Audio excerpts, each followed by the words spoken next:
కనీసం ఈ యూనివర్సిటీతో సంబంధం లేని ఒక సన్నాసి యూనివర్సిటీ పేరు చెప్పుకొని ఏదో ఏదో సాధించినామని తన గొప్పలకు విధాలుగా మా యొక్క కాంగ్రెస్ పార్టీని మా తిరుపతి అన్నని ఉద్దేశించి ఏదో కోట్ల మైపాల్ గారు మాట్లాడడం జరిగింది.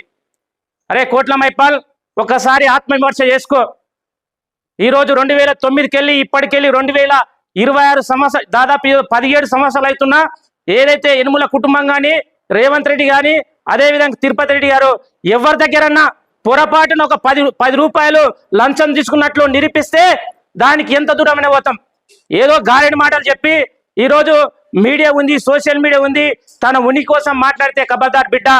ఈరోజు కమిషన్ అంటే మీ యొక్క కేసీఆర్ గుర్తొస్తాడు, కమిషన్ అంటే మీ కేటీఆర్ గుర్తొస్తారు, కమిషన్ అంటే పట్నం నరేందర్ రెడ్డి గుర్తొస్తారు. ఇది మేము చెప్పేది కాదు.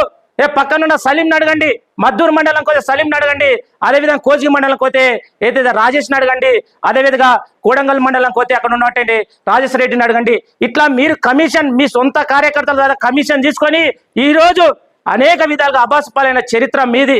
ఈరోజు కార్యకర్త కోసం ఎక్కడ ఏ హాస్పిటల్ ఎవరికైనా ప్రమాదం ఉన్నా వ్యక్తిగతంగా ఎవరికి పిల్లల ట్యూషన్ కావచ్చు ఎక్కడున్నా తన సొంత ఖర్చులతోటి కార్యకర్తలను కాపాడుకున్న కుటుంబం యనుమల కుటుంబం తిరుపతి రెడ్డి గారు, రేవంత్ రెడ్డి గారు. వాళ్ళని పట్టుకొని ఈరోజు రకరకాల మాట్లాడుతున్నాం. మీ ఇంగిట్లో ఎందుకంటే ఒక పిచ్చుక మీద బ్రహ్మాస్త్రం ఎందుకని ఈరోజు మాట్లాడలే, తప్పదు మాట్లాడలేని సందర్భంలో మాట్లాడుతున్నాం. ఈరోజు మేము అనుకుంటే మా కార్యకర్తలు అనుకుంటే నీవు 10 మంది చాలు. ఈరోజు సుల్తాన్పూర్ నుండి స్టార్ట్ చేస్తే బేలంపేట్ల మధ్యలో నీ యొక్క ఉనికి గల్లంత అవుతుంది బిడ్డ. ఏదైనా మాట్లాడేటప్పుడు కనీసం ఒక ఆధారం ఉండాలి. ఆధారంతో మాట్లాడితే చూసే వాళ్ళు ఇట్లా కనీసం ఇది వాస్తవం అనుకుంటారు. నీ కార్యకర్తలు నీ పక్కకున్న వ్యక్తులే నేను విమర్శిస్తున్నారు. నీవేం మాట్లాడుతున్నాడు, వానికి ఓసు లేదు, వాడు కేవలం వాడి కోసం మాట్లాడుతున్నావు బిడ్డ. ఖబర్దారి, ఏదైనా మాట్లాడేటప్పుడు కనీసము అర్థం చేసుకోలేని మాట్లాడితే ఇప్పటికెళ్ళి సహించేది లేదు. మొన్నటి వరకు తిరుపతి అన్న కానీ రేవంత్ అన్న కానీ సరే కోడంగల్ ఉన్నటువంటి ప్రతి బిడ్డ మన బిడ్డ అనే ఆలోచనతో వాళ్ళు ఓపిక మీద ఉన్నారు. ఇప్పటికీ ఆలోచన చేయలే. 12,000 కోట్లు వెచ్చించి ఈరోజు కోడంగల్ని ప్రపంచంలోనే భారతదేశంలోనే గొప్ప నియోజకవర్గం తీర్చిదిద్దుతుంటే ఓర్వలేని సన్నాసి ఈరోజు రకరకాల మాట్లాడుతున్నావు. ఇప్పటికి ఇట్లా మేము సహించాం. నీవెన్ని రకాలుగా మాట్లాడినా ఏం మాట్లాడినా ఒక్కసారి ఇట్లా మేము అనుకుంటే మా కార్యకర్తలు అనుకుంటే నీవు కోడంగల్ తిరగనీయం బిడ్డ. కోడంగల్ కాదు, హైదరాబాద్లో అక్కడ ఉంటావు, అక్కడ ఎక్కడున్నా నీ ఇంటికి వస్తాము. నీ ఇంటికి వచ్చి నీ నురికిరికించి కొట్టే బాధ్యత మేము తీసుకుంటాం.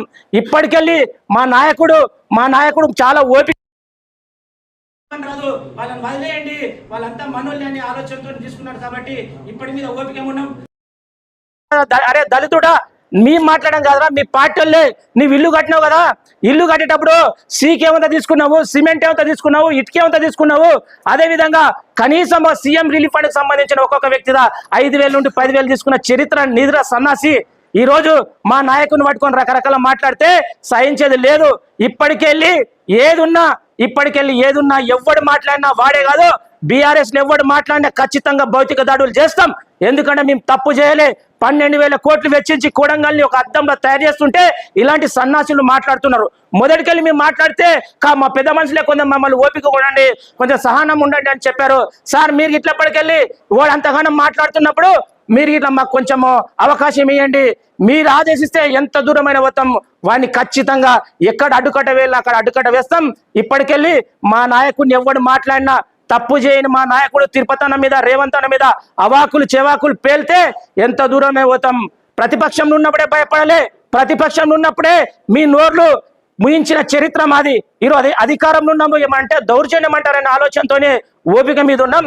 కానీ ఈరోజు ఇంత ఓపిక మీద మేము ఉన్న ఇట్లా మా మీద బురద జల్లుతున్నారు. కాబట్టి రేవంత్ అన్న, తిరుపతి అన్న మీరు ఆలోచన చేయలే. ఈరోజు మిమ్మల్ని తిడతలేరు, కాంగ్రెస్ పార్టీని తిడుతున్నారు.